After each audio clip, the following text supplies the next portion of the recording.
할렐루야. 9월 17일 금요일, 오늘도 주님께서 우리에게 새날을 허락하셨습니다. 하나님 앞에 나오신 모든 성도님들을 주님의 이름으로 환영하고 축복합니다. 우리는 계속하여 사사기 말씀을 나누고 있는 가운데 있습니다.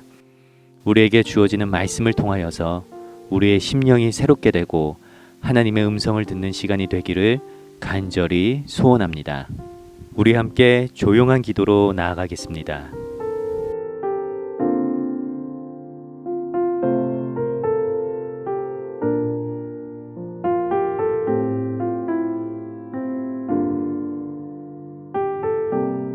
아멘. 오늘 우리에게 주시는 말씀 사사기 20장 17절에서 28절 말씀을 다 함께 보시겠습니다. 베냐민 자손 외에 이스라엘 사람으로서 칼을 빼는 자의 수는 40만 명이니 다 전사라. 이스라엘 자손이 일어나 베델에 올라가서 하나님께 여쭈어 이르되 우리 중에 누가 먼저 올라가서 베냐민 자손과 싸우리까 하니 여호와께서 말씀하시되 유다가 먼저 갈지니라 하시니라. 이스라엘 자손이 아침에 일어나 기브아를 대하여 진을 치니라. 이스라엘 사람이 나가 베냐민과 싸우려고 전열을 갖추고 기브아에서 그들과 싸우고자 하매 베냐민 자손이 기브아에서 나와서 당일에 이스라엘 사람 2만 2천 명을 땅에 엎드려 드렸으나 이스라엘 사람들이 스스로 용기를 내어 첫날 전열을 갖추었던 곳에서 다시 전열을 갖추니라. 이스라엘 자손이 올라가 여호와 앞에서 저물도록 울며 여호와께 여쭈어 이르되 내가 다시 나아가서 내 형제 베냐민 자손과 싸우리이까 하니 여호와께서 말씀하시되 올라가서 치라 하시니라. 그 이튿날에 이스라엘 자손이 베냐민 자손을 치러 나아가매 베냐민도 그 이튿날에 기브아에서 그들을 치러 나와서 다시 이스라엘 자손 18,000명을 땅에 엎드려 드렸으니 다 칼을 빼는 자였더라. 이에 온 이스라엘 자손 모든 백성이 올라가 베델에 이르러 울며 거기서 여호와 앞에 앉아서 그날이 저물도록 금식하고 번제와 화목제를 여호와 앞에 드리고 이스라엘 자손이 여호와께 물으니라. 그때에는 하나님의 언약궤가 거기 있고 아론의 손자인 엘르아살의 아들 비느하스가 그 앞에 모시고 섰더라. 이스라엘 자손들이 여쭈기를 우리가 다시 나아가 내 형제 베냐민 자손과 싸우리이까 말리이까 하니 여호와께서 이르시되 올라가라. 내일은 내가 그를 내 손에 넘겨주리라 하시는지라. 이 말씀은 살아계신 하나님의 말씀입니다. 아멘.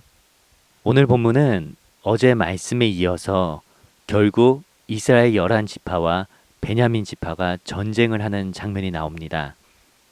이 베냐민 지파와 싸우는 이야기는 여호수아 7장에서 8장에 나오는 아이성 전투와 매우 비슷합니다. 아마 모두 이 본문을 잘 아실 텐데요. 여호수아를 리더로 세운 이스라엘 백성들은 가나안 땅을 점령하면서 큰 여리고성을 함락하게 됩니다. 철옹성과 같은 여리고성을 점령하였기에 이스라엘 백성들에게는 더 이상 무서울 것이 없었죠. 그러나 이스라엘 백성 중에 아간이라는 사람은 하나님의 법을 어기고 전쟁에서 얻은 물건들을 불태우지 않고 개인이 소유하였습니다. 그 결과 이스라엘 백성들은 여리고성보다 훨씬 작은 아이성에서 큰 패배를 경험하게 됩니다. 이스라엘 백성들은 하나님이 당연히 그들과 함께 한다고 생각하였지만 하나님의 뜻은 그러하지 않았습니다. 오늘 본문에서도 이스라엘 백성들은 베냐민 지파를 치는 것이 하나님의 뜻이라 여기고 전쟁을 시작하였습니다. 그들은 전쟁을 하는 것이 옳은 선택인지에 대해 하나님께 물어보지 않고 자신들이 옳다고 여긴 것을 바로 실행에 옮겼습니다. 17절에서 18절 말씀을 함께 보겠습니다. 베냐민 자손 외에 이스라엘 사람으로서 칼을 빼는 자의 수는 40만 명이니 다 전사라. 이스라엘 자손이 일어나 베델에 올라가서 하나님께 여쭈어 이르되 우리 중에 누가 먼저 올라가서 베냐민 자손과 싸우리이까 하니 여호와께서 말씀하시되 유다가 먼저 갈지니라 하시니라. 방금 우리가 읽은 이 두 구절을 얼핏 보면 하나님께서 이스라엘 백성들에게 전쟁을 허락하신 것 같습니다. 그런데 자세히 살펴보면 실상은 그렇지 않습니다. 이스라엘 백성들은 전쟁을 하는 것에 대해서는 이미 다 결정을 해 놓았습니다.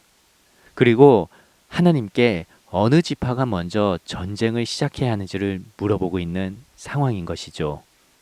결국 이스라엘 백성들은 베냐민 지파와의 전쟁에서 큰 패배를 당하게 됩니다. 이스라엘 11지파의 병력은 40만이었습니다. 그에 비해 베냐민 지파의 병력은 약 2만 7천 명 정도였습니다. 인간적인 눈으로 보았을 때 하나님께 물어볼 이유가 없었습니다. 당연히 그들은 승리할 거라 생각했고 그들은 자신들의 선택이 옳다고 여겼던 것입니다. 결국 본문 19절에서 21절 말씀을 보면 전쟁에서 이스라엘 11지파들은 패하게 됩니다.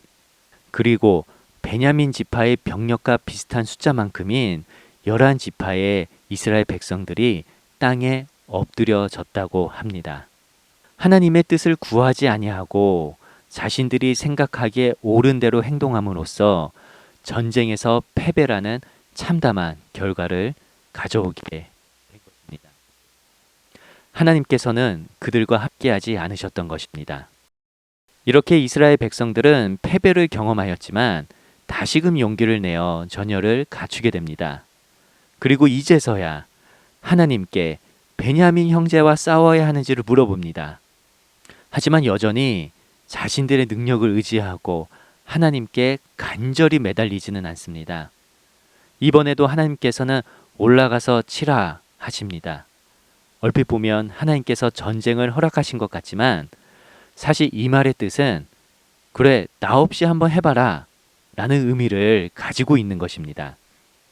그리고 이번에도 어김없이 18,000명이 되는 이스라엘 사람들이 땅에 엎드려지게 됩니다.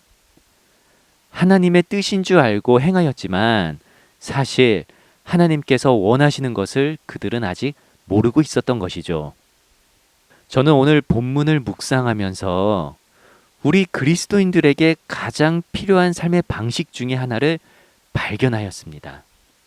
그것은 바로 나의 뜻대로 살아가는 것이 아니라 주님의 뜻대로 살아가는 것입니다. 우리는 자신도 모르게 나의 뜻이 하나님의 뜻이라고 생각하며 살아갈 때가 있습니다. 교회 안에서 신앙생활을 오랫동안 하였기에 당연히 하나님께서는 나의 편이라고 생각하며 살아갈 때가 있습니다. 사실은 내가 결정한 것이고 내가 생각한 바를 실천한 것인데 그것을 하나님의 뜻이라고 포장하여 말할 때가 있습니다. 그리고 그 일이 잘 안 되게 되면 자신의 연약함을 돌아보기보다는 환경이나 사람을 탓하기도 합니다. 제가 좋아하고 존경하는 목사님이 계십니다. 제가 직접 얼굴을 뵌 적은 없는데요. 책을 통하여서 그분을 접했습니다. 그분 성함이 조지 뮬러입니다. 영국에서 태어나신 목사님이십니다. 그분은 별명이 있는데요. 그분의 별명은 평생 5만 번 기도 응답을 받은 목사님이라는 별명이 있습니다. 그 조지 뮬러 목사님께서 하나님의 뜻을 아는 방법이 있다고 우리에게 몇 가지를 알려주셨습니다. 그 중에서 제가 4가지를 함께 나누었으면 합니다. 하나님의 뜻을 아는 방법. 첫 번째는 말씀을 정기적으로 묵상하는 것입니다. 말씀을 묵상하는 것은 횟수도 중요하겠지만 더 중요한 것은 말씀을 대하는 자세입니다. 우리는 하나님의 말씀을 대할 때마다 주님, 오늘 말씀을 통하여 나에게 주시고자 하는 메시지가 무엇입니까? 라고 주님의 말씀을 듣거나 묵상하여야 합니다. 그리고 2번째를 알려주셨습니다. 2번째는 기도를 통하여 성령님의 내적 음성을 듣는 것입니다. 그리스도인들은 중요한 결정뿐만 아니라 사소한 결정까지도 기도함으로 결정하여야 합니다.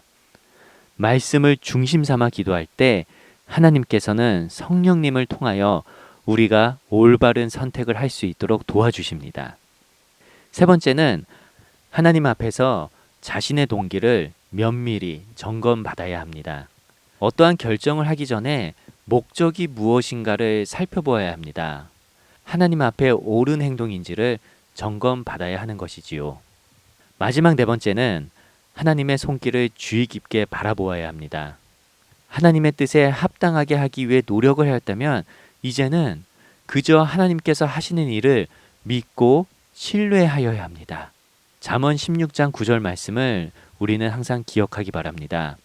사람이 자기의 길을 계획할지라도 그 걸음을 인도하신 이는 여호와시니라. 네, 맞습니다. 아무리 사람이 잘 준비하고 계획할지라도 그 걸음을 인도하시는 분은 여호와 하나님이십니다.